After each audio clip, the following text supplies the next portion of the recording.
to another episode of Courage in the Crisis. Last time we looked at relationships, and before that, last Thursday, we looked at children. And today, as promised, we'll be continuing our conversation as we continue our talk about children and parents and how they manage at home during this time. This afternoon, joining me, we have a couple of guests along with Andrea Errol from Antigua, who has joined us before. We have Damon Bacchus from St. Kitts, and we have Reverend Esther Moore Roberts all the way from Tobago. So we welcome them today. I'm going to get them to introduce themselves, just tell us a little bit about themselves. Let's start with you, Damon. Tell us a little bit about yourself. Good afternoon to everyone, and thanks for having me this afternoon. I'm a teacher of 12 years. I teach at local high school here in St. Kitts. I have a lovely 4-year-old daughter who keeps me on my toes. I love sports, so track and field, cricket, those things that I enjoy. Awesome. Thank you so much. And Sister Esther? Hi, good afternoon, everyone, and thanks for having me as well. I hear you say way down in Tobago, but we're also close. However, yes, I am the Minister of Christian Education in Tobago and the Superintendent of the Tobago Conference. I'm also a parent in the form of having a child we adopted about 10 years ago. So I have come from, one who was not born, but one who is raising and is a teenager. So, we have learned quite a lot in this experience.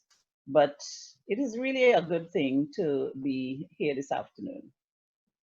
Thank you so very much. We usually like to check in with everyone to see how they're doing. Even though myself and Andrea are professionals, we don't take it for granted that no matter your position or what you do, that this experience is novel and all of us are affected and impacted. So I just want to get a just quick check-in. How has your week been? Have there been any highlights, any challenges that you wish to share as we continue our discussion this afternoon? Let's start with Andrea this time around. Okay, good afternoon, everyone. Well, for one, this week our curfew hours will change, and so we have a longer period of time that we can be outside. That happened yesterday and it started today. And honestly, I'm not sure how I feel about that. You would think that you'll be more excited that you have more time to be out, but I'm not sure I'm at that point yet. It's for me, it's probably, like, am I sure I want to be out there? Yeah, I think the relaxing of the curfew kind of brings up anxieties for some people because you're not really sure if you're ready or if things are where they should be. So I hear that. What about you, Sister Esther? How has your week been so far? Quite good, except that we had we were promised that today or by today we would have heard something about school and exams, and not hearing has created a new level of anxiety in the children. Okay, so they have asked more teachers to get online. They discovered we have 60% of our children who do not have access to the technology. And so though they want school to, be moving at a pace, it can't happen. And I think that has created a kind of tension in the nation right now. You could feel it, and all the questions on the radio and all that. But we are going to come through this. I am convinced we'll come through. Yeah, and we're going to come back to that idea of the school issue, because honestly, that's a big part of what parents are dealing with now, and the challenges and the fluidity with which everything is happening. So we're going to come back to that. Damon, what about you? How has the past week been for you? This week, we've had some curfew relaxation, similar to what Andre would have spoken about. So Monday, Tuesday, Today and tomorrow we have relaxed curfew, which means from 6 a.m. to 7 p.m. We are free to move about for essential purposes still. If you need to go to the bank, go to the supermarket, things of that nature. But it's been challenging in terms of getting used to your new orientation. I went to the bank this morning, for example, and you're standing 6 feet distance, and everybody has on their mask. And then from the bank, you try to go to the supermarket, and it's the same issue again. You're standing, so it's requiring a lot of patience, and I think it's difficult for most persons to reorient themselves to what we have to face. And I'm glad that you said that because the reality is, imagine how it is for a child to kind of figure out this reorientation. I mean, it's hard enough. Although they say you can't teach an old dog new tricks, but that's not a good analogy here. But for most children, children do get used to patterns and routines, and they thrive in a schedule. They thrive with a routine when they know what to expect, and we can start to talk about that. What have you noticed? Sister Esther mentioned in terms of school and not knowing what's going on there, but what have you noticed with your own children or with children that you've um, taught to or engaged with? What have you noticed have been the greatest challenges for them? Let's start with you, Sister Esther. Well, as I said, I have a teenager, and she was supposed to write the CXC exams. What I saw was, anger. She was angry because she was ready, and then this change came. The most interesting thing she said to me is, Auntie, you see why people break out of jail? And I understand how she feels. So, I realized I had to do other things to bring that down. And so, we started playing little games, letting her listen to music, just to tone it down, because she was really, really angry that, she couldn't write her exams. And therefore, that's what I'm saying. I'm feeling the tension as the day draws, because she says, I know I should have finished my orals. And because she's talking to other young people, you're hearing her coming back every minute, sharing these concerns.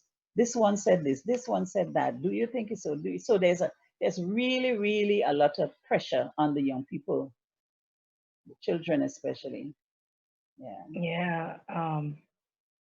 It's not a good feeling to have to invest so much time and energy into your studies and to see, well, not even know what will happen. That's is not a good feeling. It's very frustrating, very disappointing, very demotivating. Yeah, so that's a big one. What about you, Damon? What have you noticed in your own young one that has been a challenge?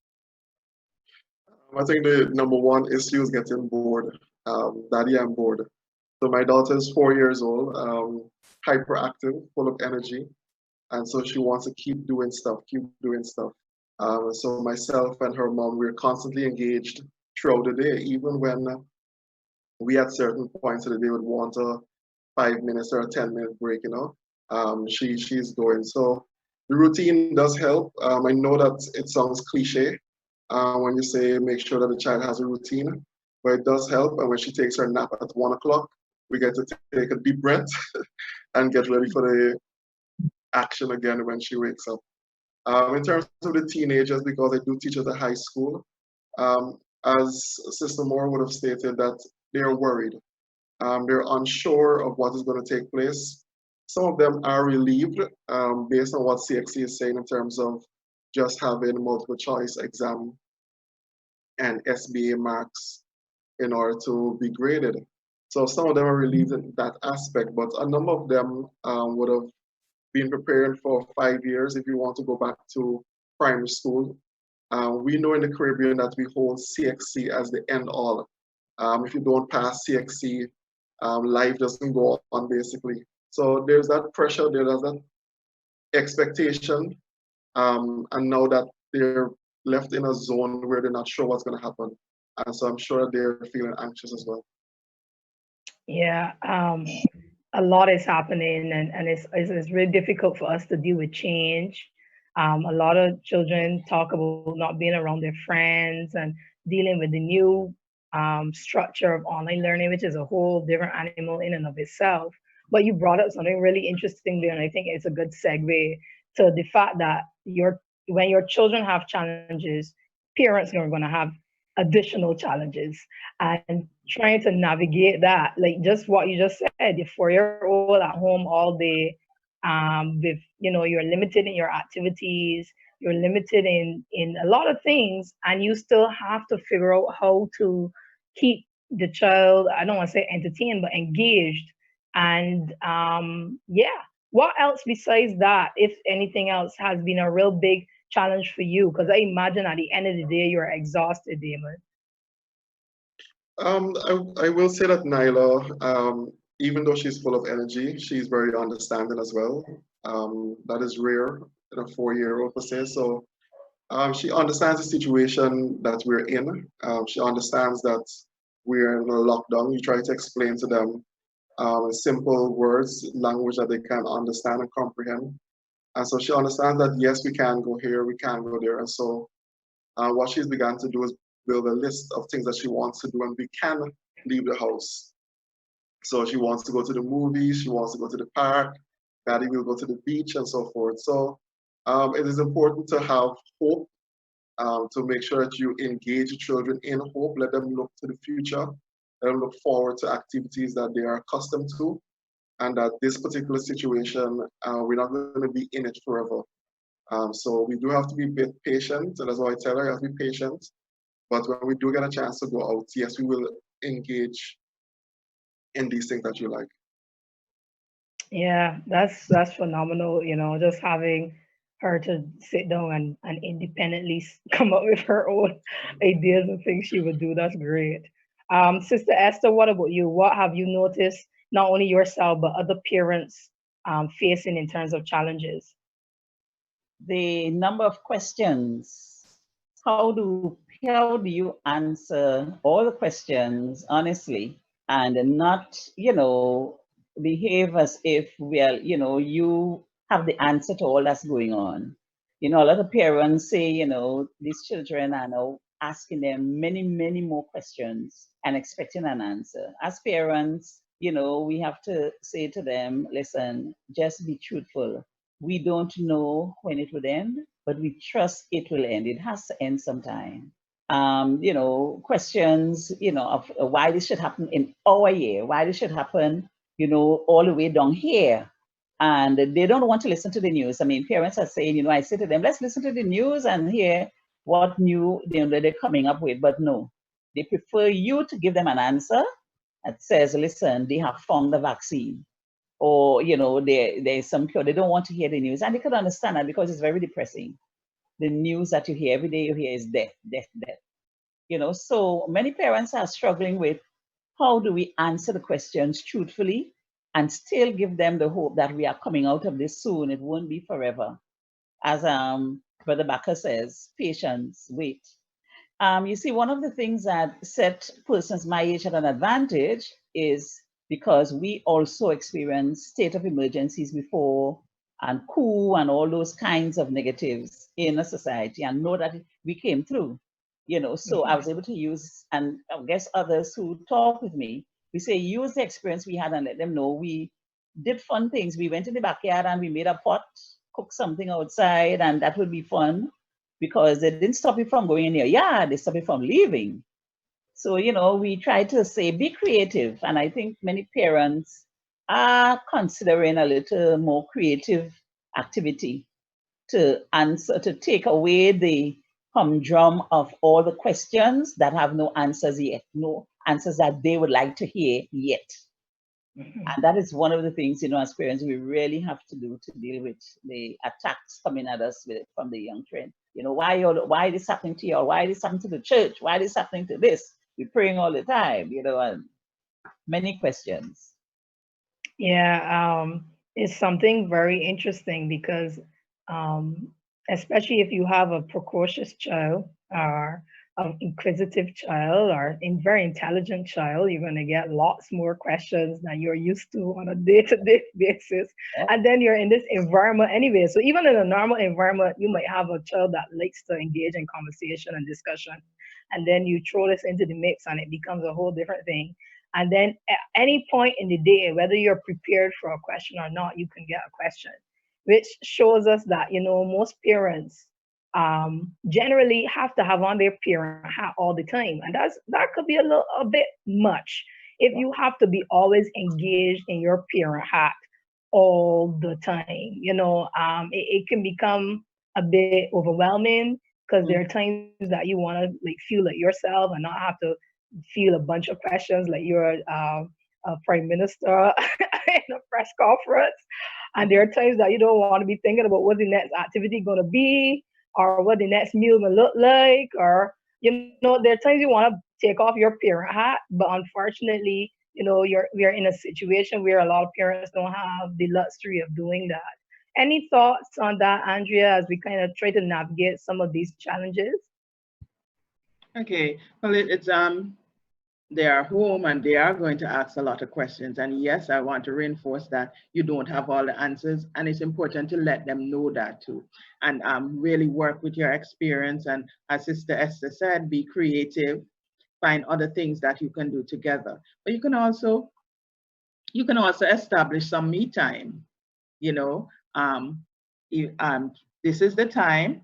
Like, I'm going to get 5 minutes. Of course, sometimes the 3-4-year-old cannot wants to know if the 4 minutes not up yet, or while mommy has this hung on the door, you can't come to the room until when I remove it.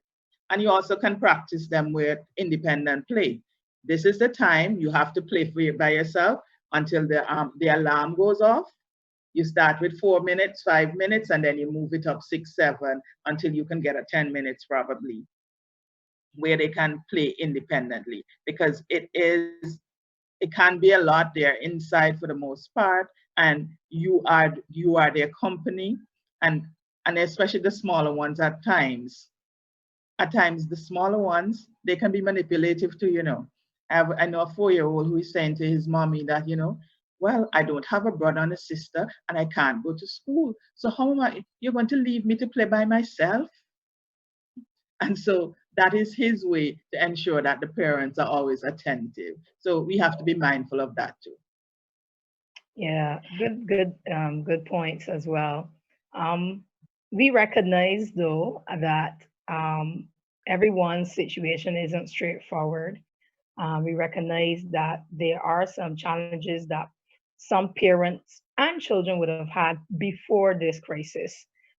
For instance, we recognize that there are children with special needs, with developmental issues, with ADHD, with physiological, psychological, all types of issues and challenges.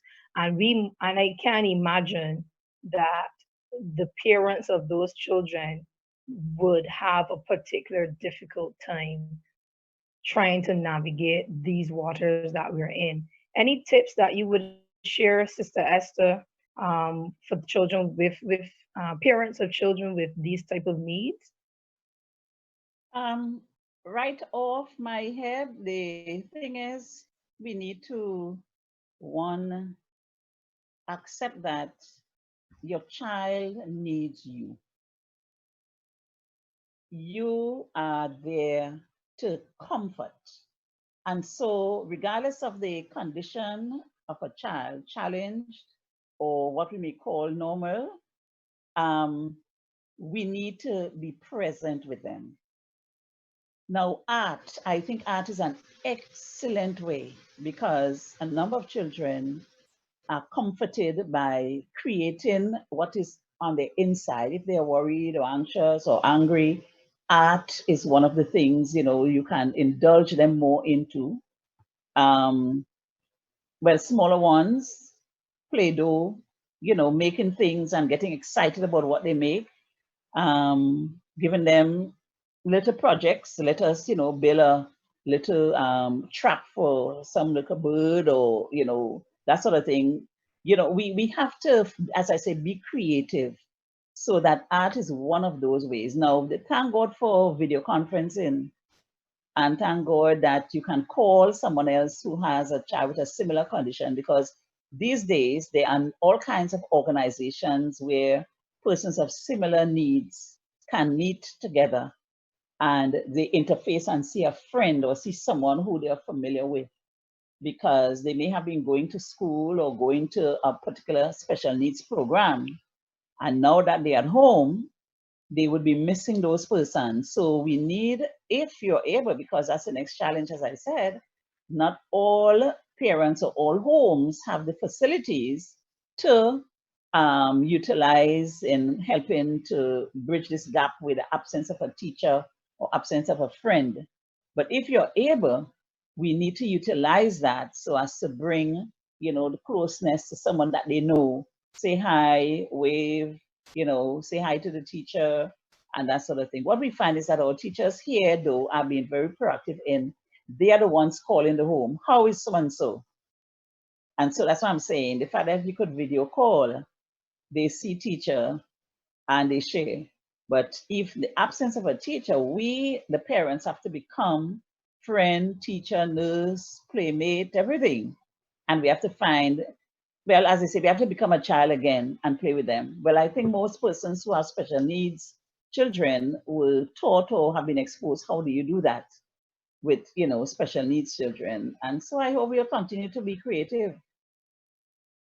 Yeah, thanks so much for that. And as you were speaking, I thought about the fact that, excuse me, um, you know, this really unfortunately emphasizes some of the limitations that persons would have already had, whether it be the tools or the resources to access for their children.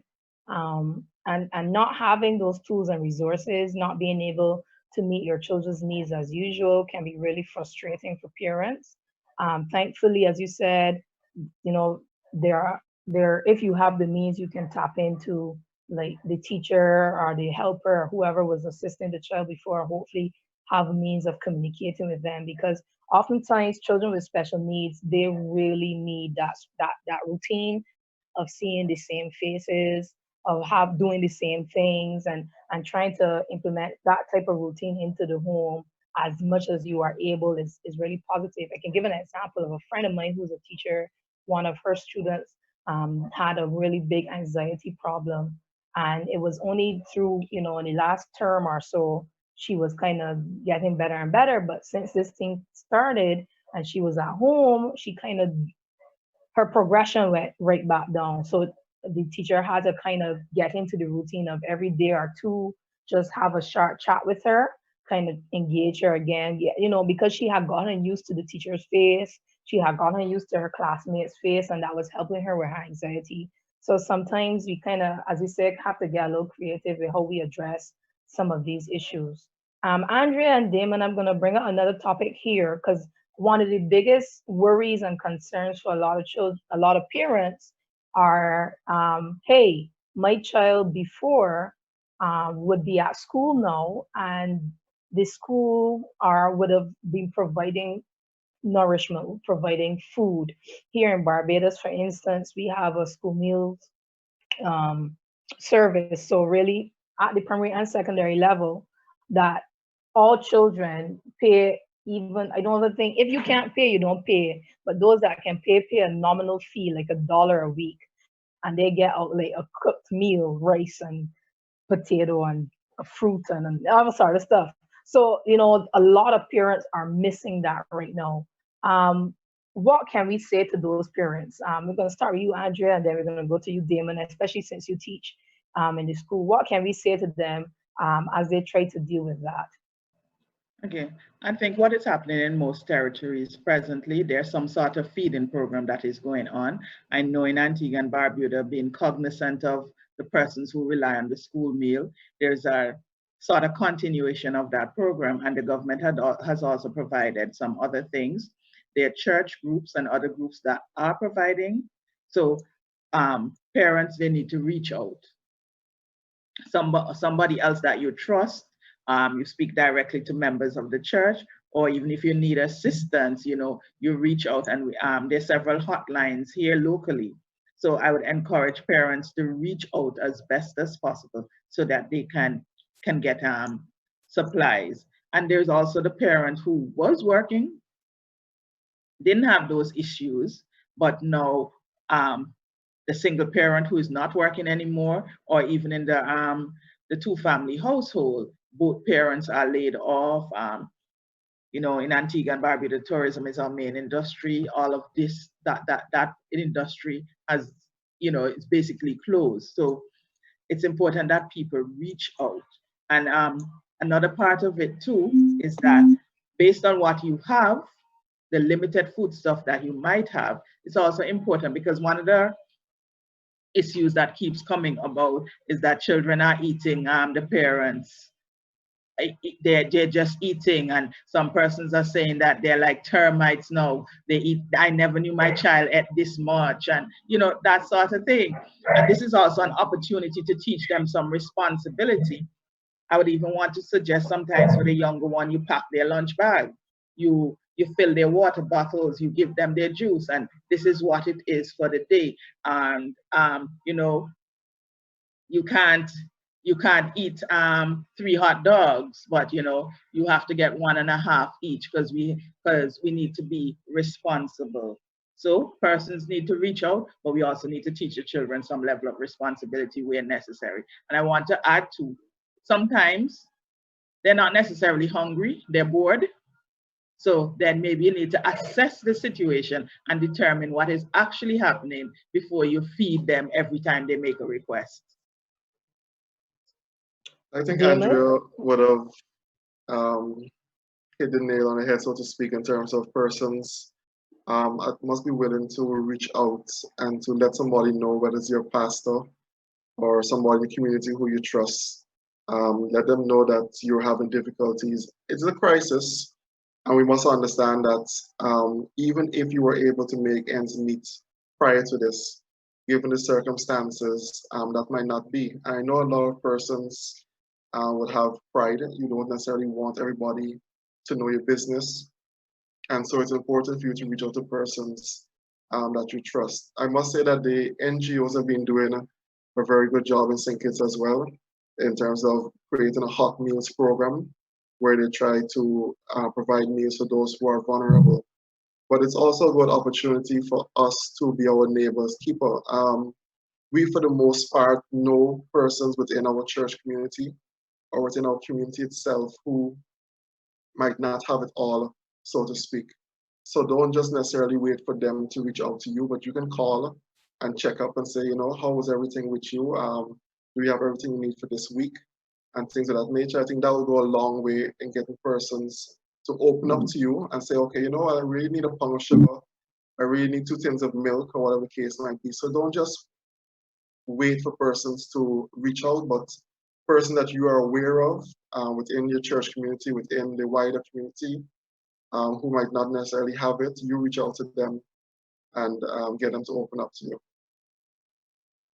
Awesome. Both very good points. I really want to hammer home that this experience that we're having is an opportunity to learn. It's an opportunity for our children to learn how to be responsible. It's an opportunity for them to learn how to discipline themselves a little bit more.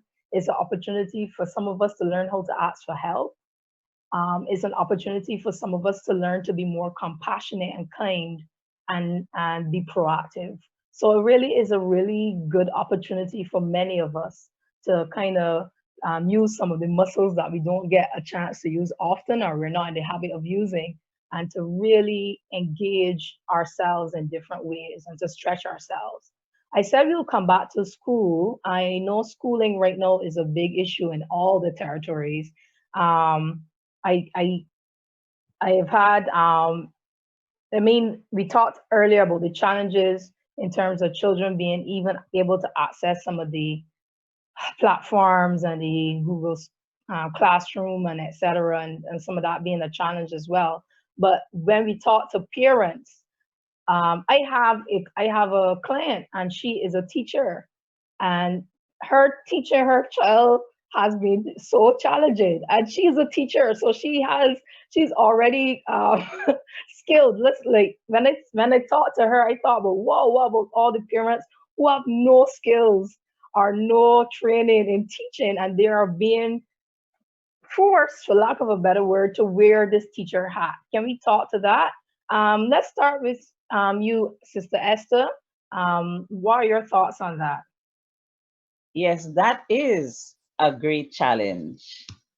Many parents, you know, are now coming to the realization of how challenging teaching has been.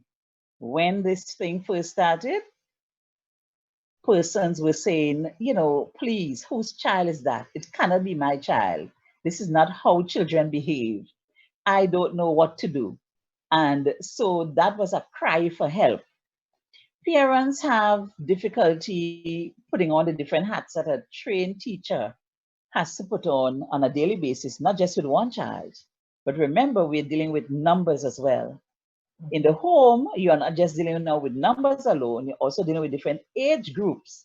Remember, at school, you may be a teacher for one age group or, between the ages 7 to 9 or whatever.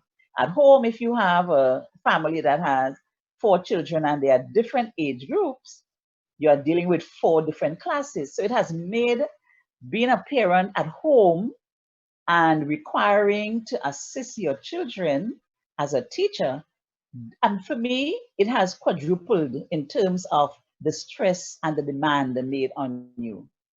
So, what do?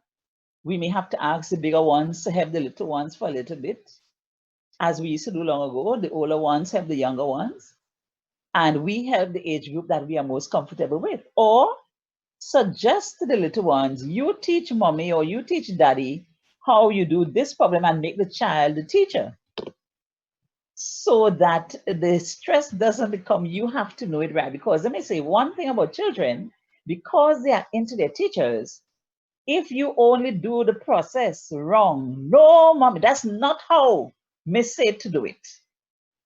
So you need to be prepared for that kind of rebuff from the child who doesn't trust your methods. And that even puts pressure on the parent. So one of the things that we can do is the government now has a certain number of hours in the day on television with different teachers for different age groups will be teaching different subjects, and it's very interactive. And so you may have to put your child in front of the television, say during that time, you'll go and learn to do that, or mommy would sit with you while you do that. But I can tell you, it is very challenging. How do you, the parent, become a teacher and know how to teach all these different age groups at home, and teach them with methods that they would be comfortable with, and don't feel you're not doing it the way Miss or Sir say to do it. We may have to just let them do activities in the activity book and mark it on your own time. That's what I could recommend. Sister Andrea, then Damon, Brother Damon. Yeah, it's pretty difficult. School is a control environment. School comes with rules and regulations. These are the ground rules. And now we're home. Not that home does not have any rules, but home is not school. So starting from that point, and especially smaller children, parents can never do right by them. Teacher said, teacher does it this way. And so that is always an issue. They don't matter. It doesn't matter to the 5-year-old how much training you have had as a teacher. That's not how my teacher does it. Whether you're right or wrong, that is always an issue. So it is something that it's a transition. It requires patience on the part of the parents, and they can also get tips from the teachers to assist them. And get other assistance so that you too don't become frustrated and then frustrate the child at the same time. And also realize our limitation. This is another place where we need to ask for help.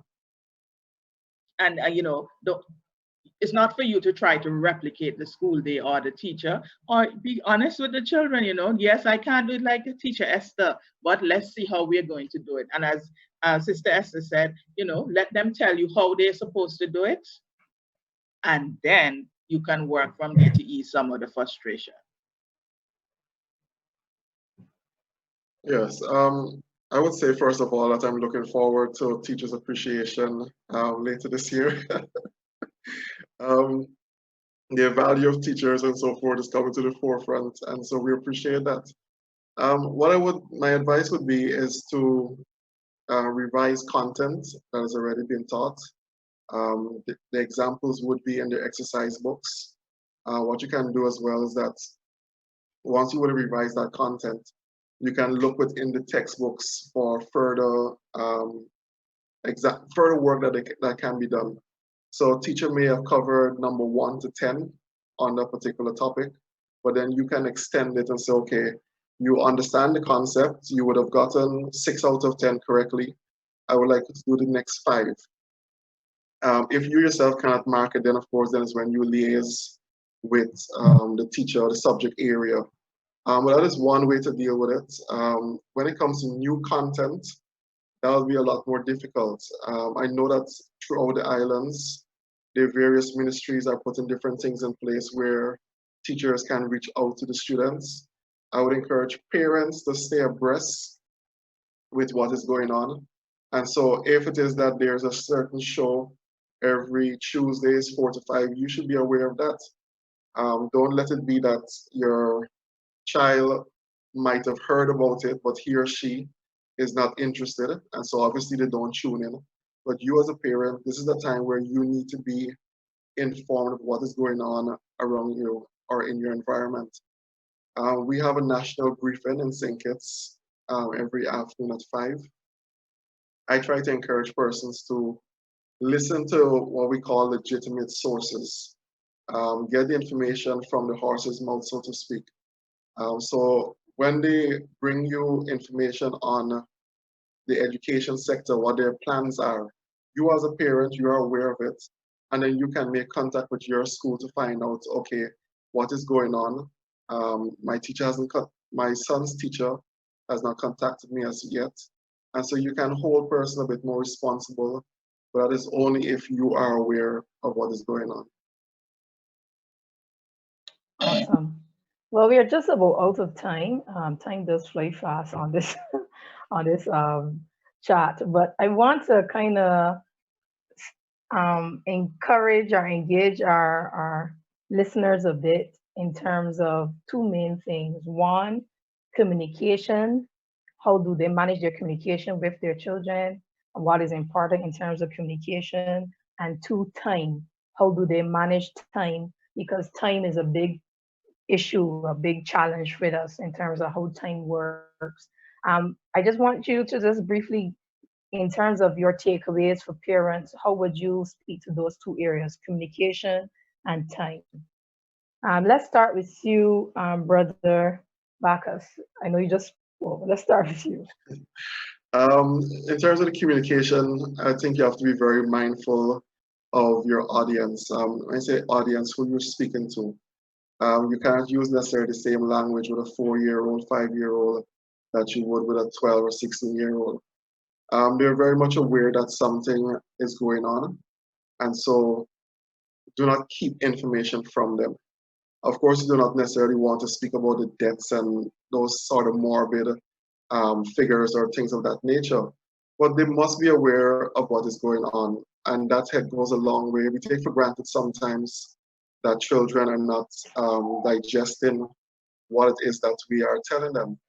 And they're very good at understanding what is going on, especially if mommy and daddy, you're speaking to them at their level and you're taking your time. In terms of time management, it's difficult and we don't have the answers for everything. We're going to learn as we go. We spoke about the schedule earlier, making sure that you have a schedule, but I would say that don't let the schedule to be rigid as well. Leave some room for things to come up. So, for example, I would not advise that you try to start class at 9 o'clock in the morning, for example.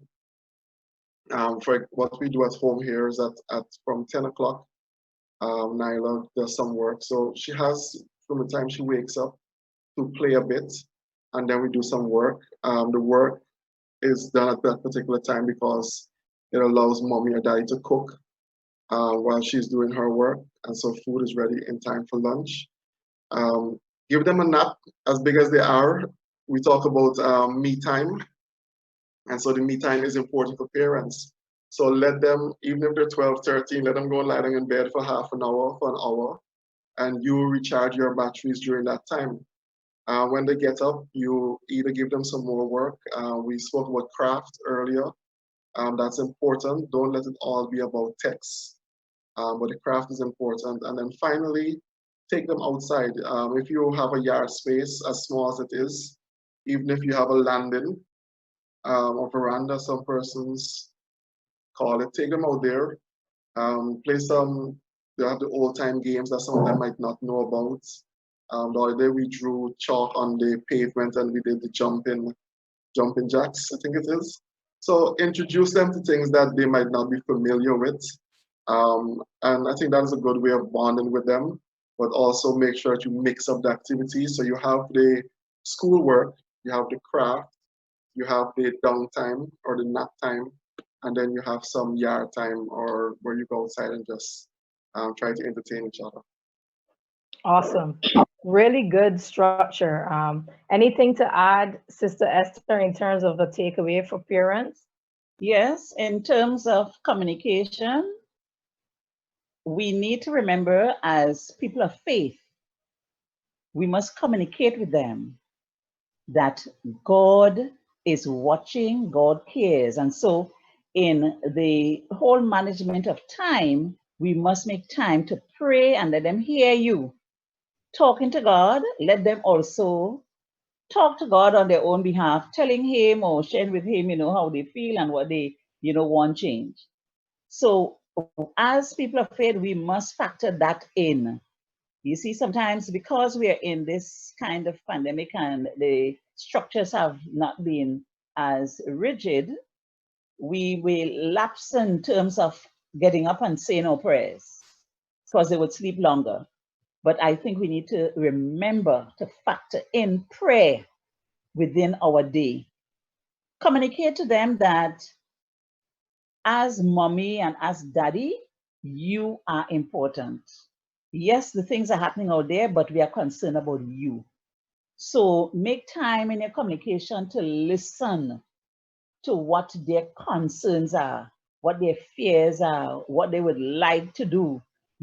Write it down to show them that you are taking note of all the things. Yesterday, I had a time with my young lady and I said, what do you miss most? Let's put it in priority order, so that they understand, listen, you care, you're communicating to the children, you care and you feel with them and you want to, work this through with them. And so don't miss that time to, draw them into that, you said it me time, but time when we work together in setting a structure or putting a plan together, I really wish, many more parents will understand that they are the most important persons in their children's lives right now. And although they need the teachers, they also need to know you are hearing as parent, you are listening, you care, we can do this together and we'll draw strength from others. I think that is so important. Wonderful, wonderful. And finally, Sister Andrea? And just to remind them, this is an opportunity to connect with their children. As Sister Esther said, you need to listen to them. But as Brother Damon said earlier too, you also need to provide them with that sense of hope. So these are the things that we are planning to do in the future.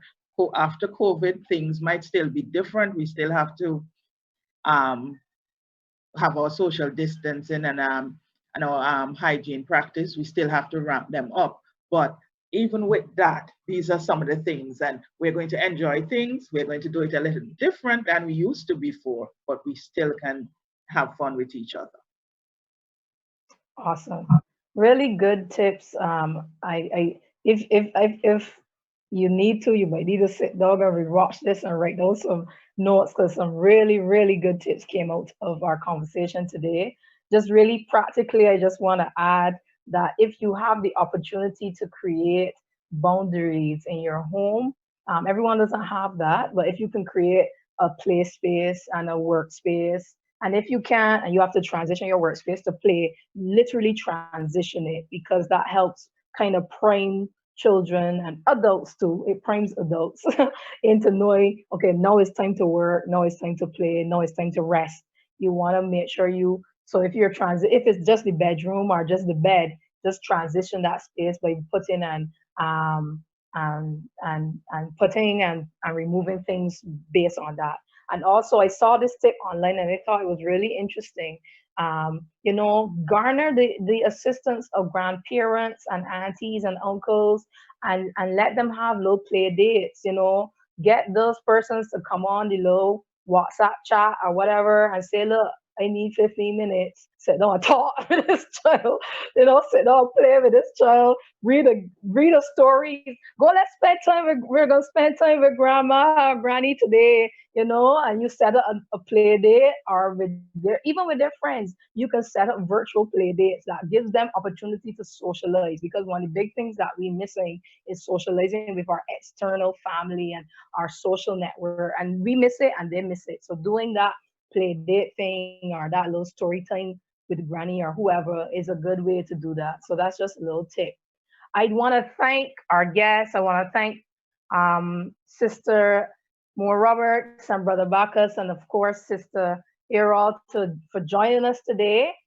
We want to remind you of our past episodes. We've had a lot of food for thought over the past few days, weeks on relationships, on coping, anxiety, and fear. And we have a lot looking forward to.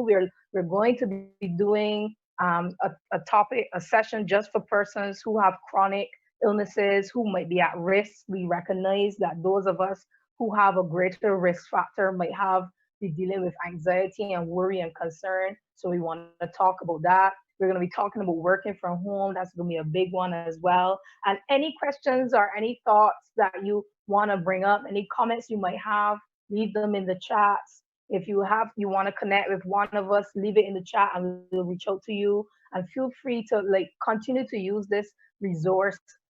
This is why we're here. So we want to thank you for tuning in, share it with your friends and your family. And we wish you all the very best as you continue to thrive in the midst of this crisis. God's blessings on you.